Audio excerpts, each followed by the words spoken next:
I learned this the hard way. We sent the big campaign, everything looked fine, and then hours later, we discovered a wave of bounces. By the time we noticed, the damage was already done. Wasted sends, bad data, and a nervous scramble to figure out what broke. That's when I stopped treating email tracking like a check it later problem and switched to email webhooks.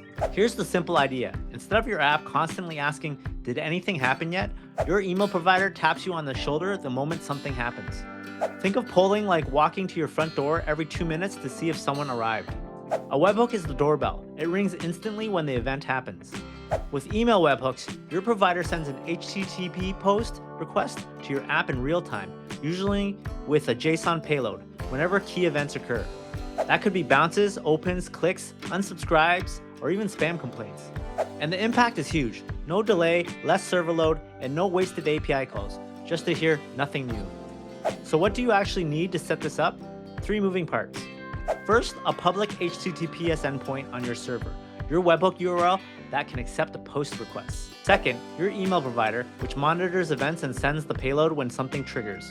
Third, your webhook handler, your code that validates the request, reads the JSON, and kicks off the right action. The flow looks like this. You register your webhook URL, choose which events matter, and then when an event happens, your app receives it within seconds. One critical rule: respond fast. Return a 2xx status code quickly, usually within 5 to 10 seconds, so your provider knows you received it. If processing takes time, acknowledge immediately and push the work into a background job or queue. Next, secure it. Don't let random strangers post to your endpoint. Verify authenticity with HMAC signatures or whatever your provider supports. Then make your processing idempotent. Providers retry, so you must handle duplicates by storing the event ID and refusing to process the same one twice. Now the fun part, automation. A hard bounce comes in, suppress that address instantly, so you don't hit it again and hurt deliverability. A click event arrives, trigger a follow-up sequence at the exact moment interest is highest.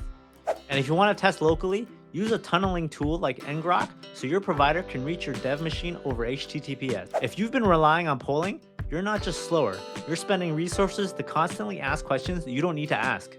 So here's your next step. Build one webhook endpoint today. Register it with your email provider and start with the events that protect your sender reputation, especially bounces.